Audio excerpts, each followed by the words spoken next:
I know I look totally different from my first video. I didn't feel like putting makeup on today, okay? It get like that. The one thing I can honestly tell you is that you're going to get authentic Brie every single time. So there will be days. There will be days where I look like this. I love this thing. Not to mention. So, I want to welcome you back. This is Brianna, again with Live, Breathe, Beat, Desmoid, Tumor. And I am using video vlogging to share my story with whomever may come across it. I am a desmoid tumor survivor, and I'm just going to pick up from where I left off. If you haven't seen my first video, it's called She Named It Trevor. Feel free to go look that up before you continue, because I'm just going to keep right going. So we stopped at April the 1st, 2013. And that was definitely a scary time for me because I had never ever experienced surgery, and I had no idea what I was getting myself into. And I had surgery April the 2nd of 2013. And first off, so the mass is in my stomach, right? It's on the left side. It's like the size of a football. And the doc is a general surgeon. He just straight mutilates my abdomen. Okay? He does an incision down my belly, and he went around my belly button. Didn't cut straight through there, but the incision was, you know, fairly long. I thought it was long. It turned out by the time I had the second surgery, that was actually the long one. But anyway, he put these really ginormous staples in my stomach, and I was so afraid to get those things out.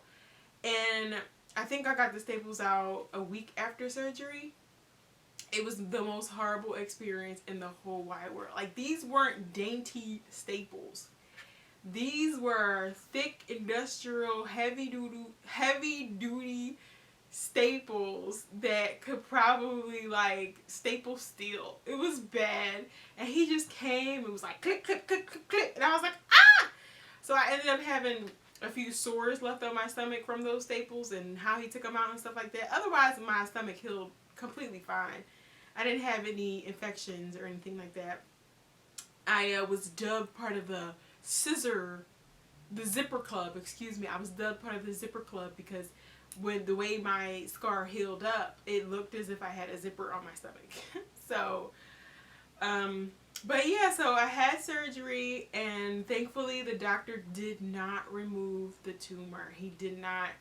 And that's one of the things I am most grateful for, because if he had removed it, I probably would have ended up being on what's called TPN for a very long time. I did eventually get on TPN, which is total parental nutrition, because after surgery it got to the point where I really couldn't eat. I'll get there, but if he had taken out the tumor right then and there, I honestly believe if I was still here today, then I would not be in the condition that I am in currently. More than likely. That's my theory of things. So April the 6th comes along. It was a Saturday, and that's when we finally found out that the mass was a desmoid tumor. It was confirmed that Saturday that the mass that we were dealing with in my abdomen was in fact a desmoid tumor. And we all were like, a what? Say it, wait, a what? Like, you want to talk about being sidetracked like crazy. All of us were just in shock, confused, because I have absolutely no ties to any type of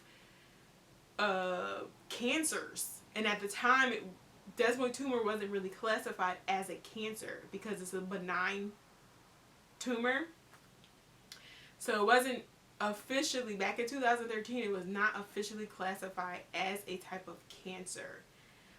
We later found out that a more scientific name for it is soft tissue sarcoma. And there's also another name, fibro something. I'm sorry I don't have all the super scientific details because I'm just giving you my real life story, and I can't say that I know everything. But I will tell you, if you would like more information on desmoid tumors, if you're not getting enough clarity from me as to what it is and how it occurs, you can go to DTRF. It's the Desmoid Tumor Research Foundation.org, DTRF.org, and that's the one place that we came across and got all the information that was necessary for us to have to get a better understanding of what this disease was.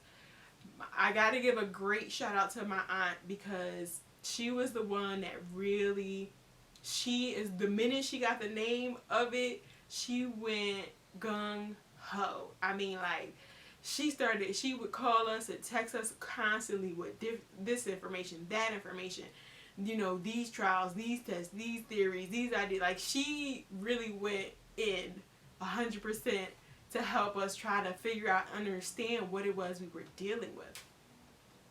So I was in the hospital. I actually have my mom. She is a note taker. I'm a note taker too. For those of you who don't know or are very familiar with pens and paper, okay, we are note takers. My mom has always, for as long as I can remember, had these 2-year calendars. You know, the little foldable, collapsible kind that you can stick in your pocketbook. And she had them, she wrote in them constantly, and she kept them. So she was able to dig up for me her 2013, 2014 portable little 2-year calendar, okay? So I have notes here that she took back then to, you know, and that'll definitely help give us a little bit of a stronger timeline. So I was admitted on the 2nd of April, and I was released on the 8th of April. My mom wrote that, well, I don't know why she wrote 7:30 to 2 o'clock, 6.5 hours. I guess that's how long it took for them to release me. I don't know. But I remember after surgery being disappointed. Being very disappointed because I looked down and I still saw a mass sitting in my stomach. I just knew that having surgery right then and there would solve everything. My life would just pick up where it left off the day before or months before this even occurred, and I would just move on. And after surgery, and I found out that he didn't take it out, I honestly was disappointed in the beginning. I was very disappointed. It was disheartening to hear that I came in the hospital with one condition and I would be leaving the hospital with the very same condition. You know, because you think, well, hospitals are a place where people get healed, they get cured, problems are solved, issues are dealt with, plans are made, and that was not the case. That was not the case. Now remember, I mentioned that I started having issues with my appetite. So before surgery, I was having episodes constantly, and I could not eat as much as I was able to eat. I was getting to the point where I wasn't even hungry that often. And I could eat something as simple as a yogurt and be like, this is enough.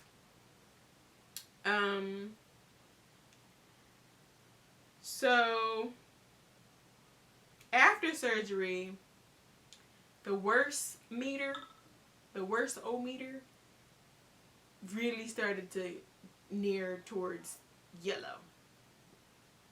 I was starting, according to my mom's notes, because this is 7 years ago, I remember some stuff. I don't remember everything, but I got a gist of what was going on. My mom wrote on April 11th, 2013 that I was sick to my stomach and I took Tylenol.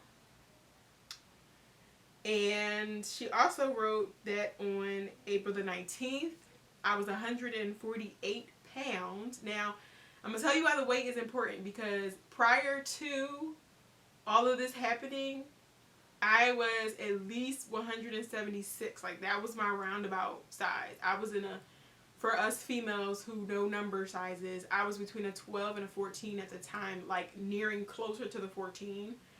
Almost about to have myself into a 16. Like, that's where I was size-wise. And so between, I mean, we'll guesstimate between like February, when it started to get a little bit worse, like February, March, to April, I had essentially lost about 30 pounds. So April the 19th, she wrote that I was 148 pounds. April the 21st and the 22nd, she wrote that I was sick. April the 23rd is when I got my staples removed. The 24th to the 28th, she wrote that I was sick again. April the 26th, she wrote that I was 143 pounds. Now, mind you, that's all of, what, 19, 21, 22, 23, 24, 25, 26, a week. 1 week, and I lost 5 pounds. So this goes to show you just how bad it was for me eating. Because literally after surgery, I would try to eat, and I would bring stuff up. I would try to eat, and I would bring stuff up. And I would try to eat, and I would bring stuff up. She wrote again that April 30th I was sick. And she wrote that May the 1st I was supposed to return to work. Now, I don't even remember that. I don't at all remember trying to go back to work that early. But apparently I did try to go to work early. And of course it didn't work. I did not return to work until February of 2014. Let's see. So then on May the 3rd, she wrote that the doctor prescribed what's called Reglan. So this is a pill that I would take that was essentially supposed to basically stimulate my intestines to move. So the tumor is sitting on my stomach, it's sitting on my intestines, and it's essentially smushing them to the point where food just can't go anywhere. So the Reglan was supposed to kind of help the, what's it called? Is it called peristalsis? I believe it's called peristalsis. If I'm incorrect, that's fine too. But basically, the Reglan was supposed to help my bowels move the food to be digested. It was supposed to help my digestive system work like a digestive system. And unfortunately, even though I was taking it, it was not very helpful at all, because my episodes only increased. I was getting to the point where I literally, so basically by the end of April, beginning of May, I could not eat. If I tried eating, I would bring it up. If I tried drinking, I would bring it up. I literally gotten to the point by the time the end of April hit. Mind you, this is drastic. We go from throwing up in the middle of the night every now and again to a lot more than every now and again to losing appetite to not being able to keep anything down to vomiting like all day, every day, with not even trying to take anything down. So at this point, I can't keep anything down, and I want to stop trying to eat. I want to stop trying to drink. I want to stop because I don't like that I'm constantly vomiting. And I mean, my parents didn't know any better. They wanted, what they felt at the time was best for me. And my mom is like, listen, even if you just get a little something in your system, even if just a small amount makes it, then you'll be getting some type of nutrient, some type of vitamin, some type of nourishment. So it got to the point where I would only drink. I would drink or eat things like water ice, ice cream, just in hopes of getting some form of calories. And then afterwards, honestly, it got to the point where I wasn't even doing it for the calories.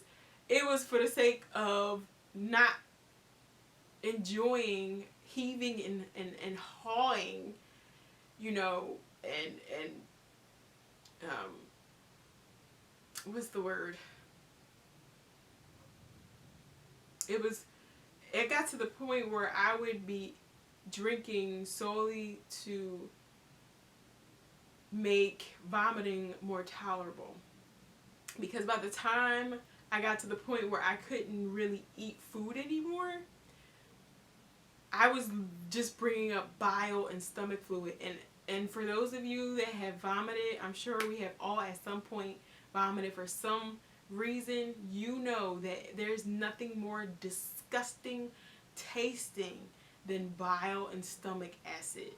I mean, because it got to the point where I didn't have to eat or drink anything, and I would still just be vomiting. Like, my stomach fluid couldn't even make it down. Like, if you do the science, I stopped moving my bowels. Okay? Because the tumor was smushing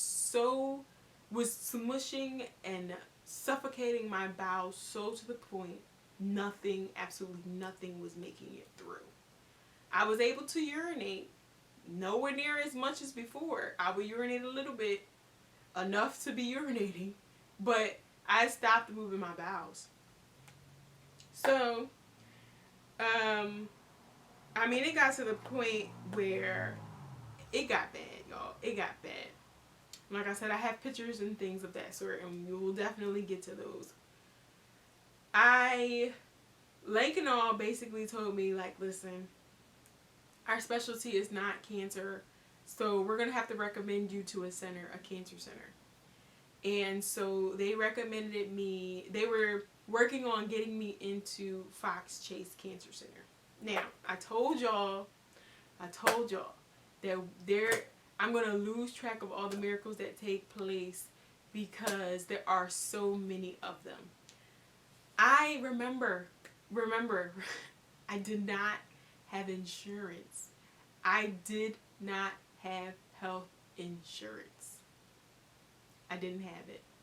And through the process of us waiting to get into Fox Chase, I remember one day in desperation calling Cancer Treatment Centers of America to see if I would be able to get a consultation there in order to, like, in the process of waiting to get into Fox Chase, I'm like, okay, well, like, things are really getting bad.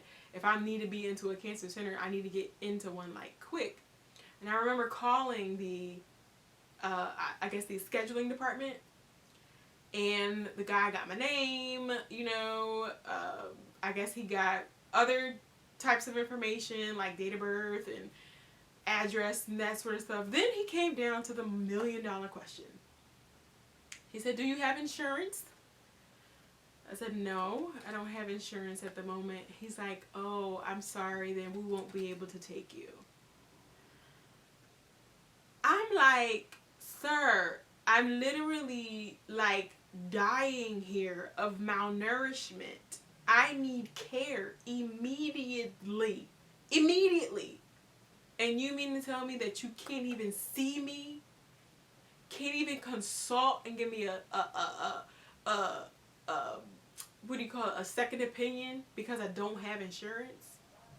He's like, I'm sorry, but we can't take you without insurance. Now, you know it was going to be the same sad story at Fox Chase, right? Because most of these places, especially the special cancer centers, as glorious as they are, most of them will not take you from the door if you don't have insurance. That's just how the system works. So, I couldn't do anything but trust God. But finally scheduled a date to go and see a doctor from Fox Chase. And that date is Friday, May the 17th, 2013. Excuse me. That date is May the 17th, 2013, and it's a Friday. And I am scheduled to see one specific doctor. And I'm telling you, things are getting so bad that one night I was at church.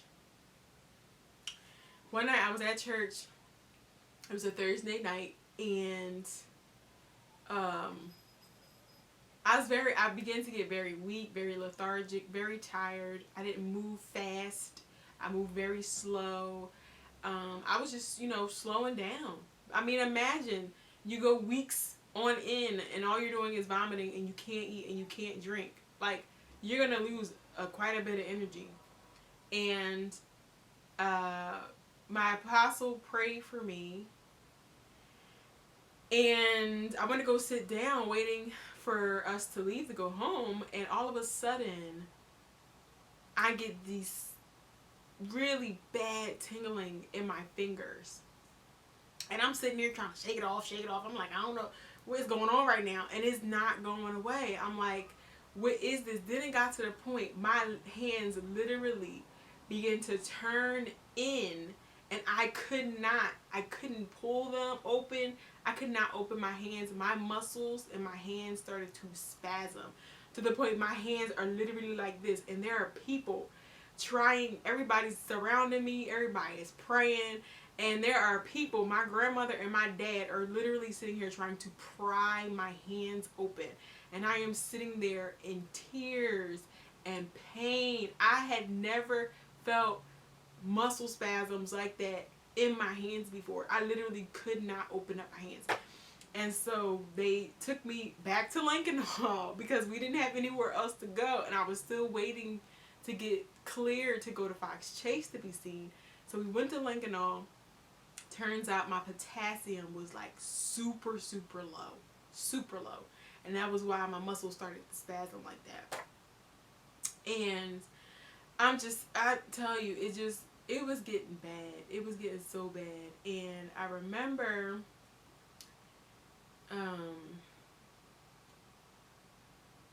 just being anxious about getting to Fox Chase, but knowing that somehow or another I would make it there alive.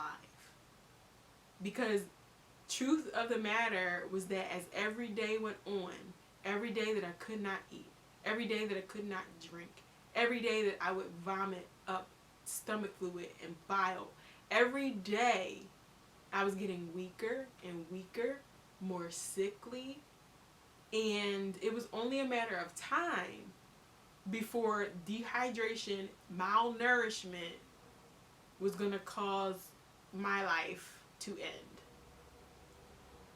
And I thank God for my mom, because my mom, she sacrificed a lot to be with me during this time. She stayed, she did not want to take her eyes off me at all. And she was there every step of the way. So, let's see. May the 17th finally came. And I believe my appointment was around 2:30 or 3 o'clock in the afternoon. And I had to be there early. Now, I will show you, there's a picture I have of the day I finally made it to Fox Chase. Now, I was supposed to have a different doctor. The doctor I was supposed to have then, I actually have now. Then, I had a brand new doctor who had just started at Fox Chase, a brand new oncologist who had just started. And she was very much a blessing to my life. That day, my mom recalls having to busy herself because she knew that with every passing moment, I was closer and closer to death. My appointment, and I kept telling her, because she's like, Bree, why don't we go early? Why don't we just leave now? My appointment's not until the afternoon. It's the morning time. My mom is like, well, why don't we, just see if we can go now? I'm like, Mom, we'll make it. It'll be fine. We'll get there. It'll be okay. We'll get there, Mom. We'll get there. We'll get there. We'll get there. And she's like, are you? you know, she's trying to get me to agree to go early, but I'm like, listen, an appointment time is an appointment time. They're not gonna see us any earlier than that. We're gonna make it. We're gonna make it. We're gonna make it. It's gonna be fine. We're gonna make it. All I can remember is that my breathing was shallow. It was hard. I mean, I needed help walking to the car. When we got in the car, I remember just laying my head on my mom's chest, just taking every breath as it came. It was hard for me to keep my eyes open, like I was, you know, on the verge of just like passing out. And we finally get there a little bit ahead of schedule because I was supposed to be there early enough to fill out paperwork and stuff like that. We finally get there.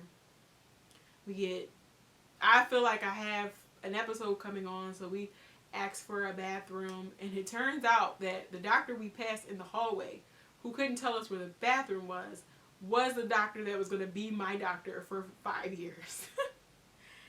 And nurses saw me. They saw the condition I was in. They asked me if I would like to come into one of the rooms to lie down until the doctor was ready to see me. So we agreed. I go in. Like I said, I have pictures from this day. We go in, and my body is in shock. My blood pressure is low. My heart rate is sky high. And I'm about as dehydrated as they come, malnourished. And my mom has that my weight when I got taken in May the 17th of 2013 was 128.4 pounds. That is 50 pounds, give or take, over the course of about a month, maybe a month and a half. So May 17th, I was admitted in May 17th, 2013, I was admitted to Fox Chase, and I'm so blessed to have had the oncologist that I had then. She came on Saturday. It was her day off. She came in just to check on me because she knew how close I was to death. She came in. She did not have to come in, and I'm so grateful that she did. We ended up creating a pretty healthy relationship. And she came up with a plan right away. When they admitted me, the first thing they did was insert a PICC line into my arm. I don't know how well you can see from there, but there's a scar here from my very first PICC line. And that's what they inserted in me in order to bombard me quickly with fluids. I was very dehydrated, so they needed to give me a lot of fluid very quick in a short period of time, and they couldn't do that with just a regular IV. So they put a PICC line in me, which went into one of my arteries, in order to give me 999 milliliters of fluid within an hour. So they were flooding me with normal saline. And then they also wanted to give me TPN, which I mentioned earlier is total parental nutrition. So essentially they were giving me vitamins, minerals, and calories through my veins because I couldn't eat and I couldn't drink. So the plan from then was to do 2 major rounds of chemo prior to, if you hear crunching in the background, that's honey over there eating. So excuse her crunchiness. They wanted to give me 2 major rounds of chemo prior to deciding to do any surgery. Surgery was absolutely a last resort. So prior to surgery, the goal was to do 2 rounds of chemo in order to see if that would help shrink the tumor before taking the drastic measure of surgery.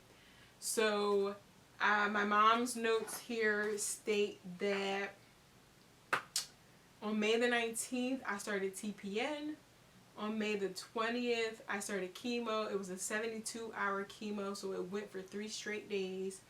And it ended on May the 23rd of 2013. And then she also wrote that on May the 26th, I restarted Reglan again. And May the 29th, I was released from Fox Chase, and I would have TPN delivered to the house. I remember being in the hospital for 12 days. I remember being ready to go home. Oh, I was so ready to go home. So, in that short amount of time, though, she wrote on May the 30th that my weight was up to 145. If anything, that was water weight, because obviously I wasn't gaining any muscle within that time frame. But it's just amazing. It's so amazing how me making it to Fox Chase, when I made it to Fox Chase, literally was a lifesaver. It was a lifesaver. And I am so blessed that I made it there without health insurance. I made it to Fox Chase and was admitted as a patient without health insurance. Without health insurance. I'm very blessed to have had the doctor that I did have. I won't state her name, but she knows who she is. And, excuse me, like, my sugar is starting to plummet, y'all. So, and my lights are dying here. So I'm gonna finish this up really quick. So that is where we're gonna stop for today. I finally made it to Fox Chase, and the plan was to do 2 rounds of chemo before trying to get any type of surgery in place to see if we could shrink the tumor. So before I sign off, I would like to let you know that the Desmoid Tumor Research Foundation does a run every year, a 5K. It's called Running for Answers. However, this year, because of the COVID-19 pandemic, we're not going to do it in person. It's all virtual. So if you would like to donate on behalf of my fundraising page to fundraise for the DTRF, Desmoid Tumor Research Foundation, to help them continue their research in finding treatment options and clinical trials and that sort of thing for desmoid tumor patients, you can go to, you can follow the link below to go directly to my fundraising page and help me for my challenge. I'm challenging myself that for every $100 I raise towards my goal of $1,000, I will walk 1 mile. So far, I've walked 3 miles, even though I haven't made it to my $300 mark. I'm praying I'll get there. I'm praying that I actually will exceed the $1,000 goal that I have. And just briefly, I want to show you, this is the very first shirt that we created on behalf of my team, which is hashtag Team Bree23. That's my team. My aunt, when we found out about the run, my aunt wanted to do shirts for everyone on my team to be in unison. And she was like, well, what do you want the shirts to say? And I'm like, I don't know. And my cousin came up with Live, Breathe, Beat, Desmoid Tumor. And that's where the name of my channel is. That's where the name of my channel comes from. It stems from the shirts that we created for my team, hashtag Team Bree. So if you're interested in donating on my behalf, please follow the link that will be in the description box below. Remember to like, comment, and subscribe. Leave me your questions. I will eventually get to them. I plan to do a live video that will answer those questions as opposed to fielding them in the comment section below. And that will be it for today, my brave, beautiful people. Until next time, I'm telling you, keep your head up, stay positive, be encouraged, be blessed. You will get through this. You will make it, okay? There is an end. I promise you there is a finish line, okay? You just have to keep moving. Keep moving. Believe God, because He will help you through this. Try it. Trust me, just try it. Until next time, be blessed, be encouraged. Toodles. Mwah.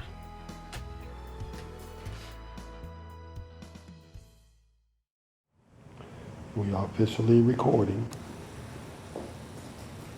This is our first day at Fox Chase Hospital. The date is May 17th, 2013. Brianna Jackson has just been admitted, and we're going to, when she leaves here, her desmoid tumor is going to be gone.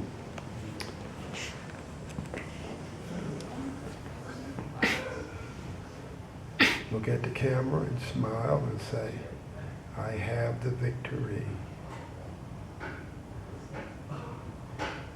She is saying that by blinking her eyes. That's letting everybody know she has the victory.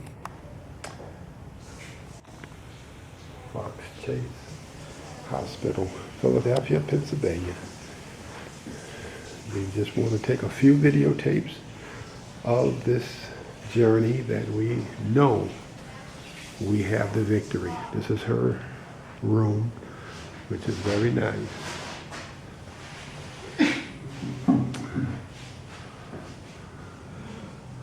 Very nice, comfortable room.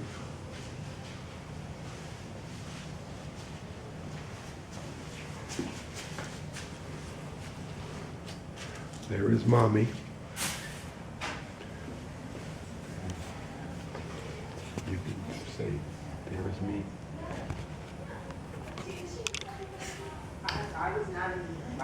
Here I am. You won't see me, but you will hear me. I'm the cameraman. All right? Thank you.